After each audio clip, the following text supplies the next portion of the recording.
Դատարան մեր նահանգում սիմվոլով իրավական գնահատման առանցքով պետք է դեպի ոչ թե այն հարցը թե ընտրական գործընթացում առանձին խախտումներ եղել են թե ոչ, այլ այն թե արդյոք այդ խախտումները իրենց բնույթով ծավալվելու բովանդակությամբ կարող էին ազդել ընտրությունների վերջնական արդյունքի վրա և կասկադի տակ դնել ընտրողների կամքի ընդհանուր արտահայտումը։ Վենետիկի հանձնաժողովի 2025 թվականի սահմանադրական դատարանների կողմից ընտրությունների արդյունքների չհարմար վերաբերյալ գլխում է, որ ընտրությունների արդյունքների անվավեր ճանաչումը չի կարող դիտվել որպես ընտրական խախտումների արձանագրման սովորական կամ ավտոմատ հետևանք։ Ընտրությունների չհարմարումը բացառիկ միջոց է, որը կարող է կիրառվել միայն այն դեպքում, երբ խախտումները կարող էին ազդել քննադատության արդյունքի վրա։ Նույն զեկույցից բխում է նաև, որ ընտրությունների անվավեր ճանաչման համար անհրաժեշտ է երկու պայման։ Նախ պետք է հաստատվել էական ընտրական խախտումներ և երկրորդ պետք է ապացուցի, որ դրանք ազդել են կամ կարող էին ազդել ընտրությունների արդյունքի վրա։ Այստեղ առանցքային նշանակություն ունի նաև ապացուցման բեռի հետ կապված հարցը։ Ապացուցման բեռը այս դեպքում կրում է դիմումը, որը բացակայել է ապացուցել ոչ միայն ենթադրյալ խախտման փաստը, այլև դրա պատճառական կապը ընտրությունների վերջնական արդյունքի հետ։ Ընդհանուր պնդումները կամ ենթադրությունները չեն կարող հանդիսանալ ժողովրդի արտահայտած կամքը անվավեր ճանաչելու համար։ Այս մոտեցումը հաստատվում է նաև Վենետիկի հանձնաժողովի 2020 թվականի ընտրական վեճերի լուծման վերաբերյալ զեկույցով, որի համաձայն ընտրությունների անվավեր ճանաչման հարցում որոշիչ է ոչ թե խախտման կարգավորությունն է, այլ դրա ազդեցությունը արդյունքի վրա։ Թույլ տվեք անդրադառնալ նաև սահմանադրական դատարանի 5-4 որոշմանը, որը մեր համոզմամբ սույն գործի համար ունի առանցքային նշանակություն։ Այս որոշմամբ սահմանադրական դատարանը սահմանադրի իրավական պրակտիկային արձանագրել է, որ ընտրությունները երկրում ներկայացուցչական ժողովրդավարության հաստատման և ժողովրդի կողմից հայերի իշխանության ձևավորման հիմնական միջոց է։ Հետևաբար, ընտրությունների արդյունքների վրա կարող են էական ազդեցություն ունենալ միայն այնպիսի խախտումները, որոնք անհնարին են դարձնում քաղաքացիների սահմանադրությամբ վճռված համընդհանուր հավասար, ազատ գաղտնի և ուղղակի ընտրական իրավունքի իրացում։ Սահմանադրական դատարանը նույն որոշմամբ հստակեցրել է, որ այդպիսի կարող են լինել նաև այն իրավախախտումները, որոնք աղավաղում են քաղաքացիների ընտրական իրավունքի իրացման ընդհանուր պատկերը և հնարավորություն չեն տալիս միանշանակ եզրակացության հանգելու ընտրությունների ամբողջ գործընթացի վերջնական արդյունքների վերաբերյալ։ Միևնույն ժամանակ սահմանադրական դատարանի որոշման ամենակարևոր իրավական ուղերձներից մեկն այն է, որ ընտրությունների արդյունքների վրա տարածվող խախտումների ազդեցության արդյունքում չի կարող ոտնահարվել իրենց ընտրությունն օրինական ճանապարհով կատարած ընտրությունների ընտրական իրավունքը։ Այս մոտեցումը սահմանադրական դատարանը վերահաստատել է նաև 2021 թվականի հունիսի 17-ի ՍԴՎ 16 որոշմամբ, հողում կատարելով ՍԴՎ 408 որոշմամբ ձևավորված չափանիշներին, կրկին արձանագրել է, որ անհրաժեշտ է գնահատել խախտման լրջությունը, ծանրությունը, ընդգրկման ծավալը, կատարման միջոցների ձևերը, ինչպես նաև պարզել, արդյոք այդ խախտումները կարող էին էական ազդեցություն ունենալ ընտրությունների վերջնական արդյունքի վրա։ ՍԴՎ 16 որոշումը հատկապես կարևոր է սույն գործի համար, որովհետև այդ գործով ևս դիմողները բարձրաձայնել են վարչական ռեսուրսի, կոշտ և սպառնալից կրկնաբանության, ատելության ոսկի, տեխնիկական և ընտրացակային խնդիրների, իրավապահ մարմինների գործողությունների և մանդատների պաշտպան վերաբերյալ բազմաթիվ փաստարկներ։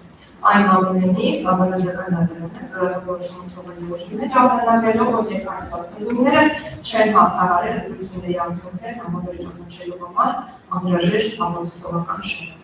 Հետևաբար, սույն գործով դիմողների փաստարկները կարող են քննարկվել միայն այն չափով, որքան դրանք հիմնված են կոնկրետ իրավունքորեն փաստարկված և ապացուցված խախտումների վրա, որոնք կարող են իրապես ազդել ընտրությունների վերջնական արդյունքին։ Բարձր դատարանը մինչ դիմողների առանձին փաստարկների անդրադառնալը ցանկանում է արձանագրել Այս ընտրությունների ընթացքում անձնական գործընթացում արկան եղել արատավոր դատապարտելի երևույթներ, որոնք պետք է առնան ամենախիստ երևական Խոսքը ընտրողների նախնական հավաքագրման, նրանց քաղաքական նախասիրությունների ճշտման, միջնորդների ներգրավման, ընտրակաշառքի խոհարարված սխեմաների և ֆինանսական ոսկերը քաղցնելու նմանատիպ այլ ենթադրյալ համակարգերի մասին։ Այդ հանգամանքները քրեական դատավարությամբ սահմանված ընթացակարգով հաստատվելուց հետո պետք է աներկբա բերեն նրան, որ բոլոր դեղավորանցի և քաղաքական ուժերը գրել օրենքով նախատեսված ամենախիստ պատասխանատվությունը։ Պետք է նշեմ սակայն, որ սահմանադրական դատարանի առջև բարձրացված հարցը բոլորովին այն է։ Դատարանը պետք է գնահատի ոչ թե պարզապես հաղթումների առկայությունը, այլ այն, թե արդյոք դրանք կարող էին հասնել ընտրությունների վերջնական արդյունքի վրա և կասկածի տակ դնել դիտորդների ազատ կամքի արտահայտումը։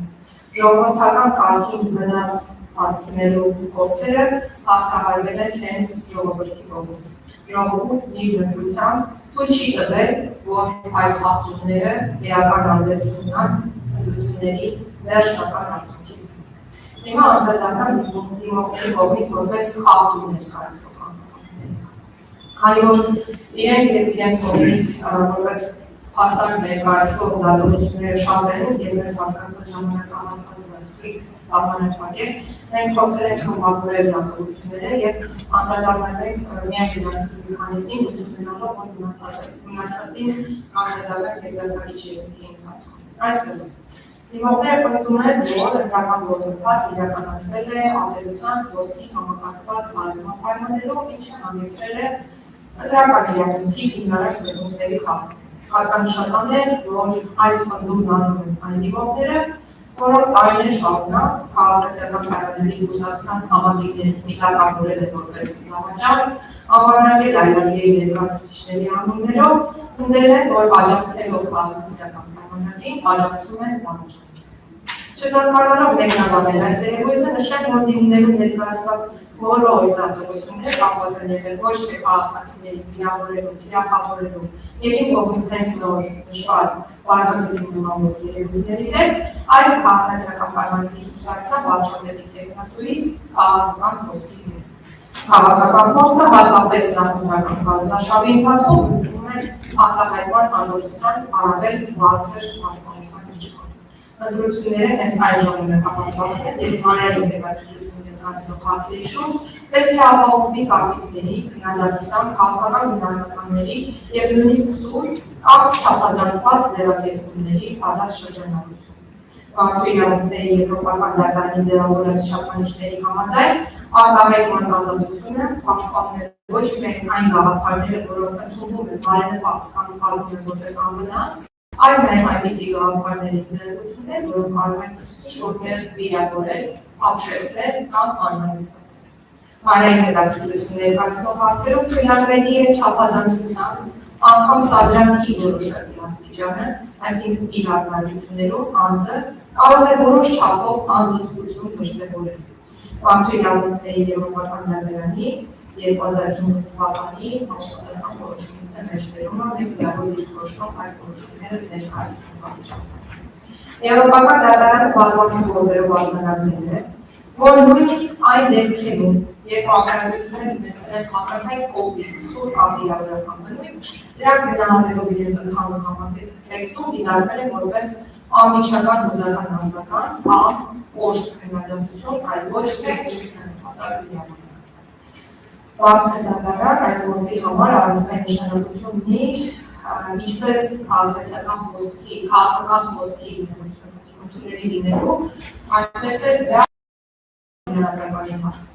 Այս առնչությամբ առանձնահատուկ նշանակություն ունի Սահմանադրական դատարանի սերվով 16 զորացուցիչ։ Այդ գործով դիմորդները ևս պնդում են, որ նախընտրական քարոզարշավը վերցվել է բնության կոչերով, սպառնալիքներով և ատելության խոսքի մթնոլորտով, ինչը ազդել է ընտրությունների արդյունքի վրա։ Սակայն Սահմանադրական դատարանը հստակ տարանջատել է արտահայտությունների գնահատման և ընտրությունների արդյունքների վրա իրենց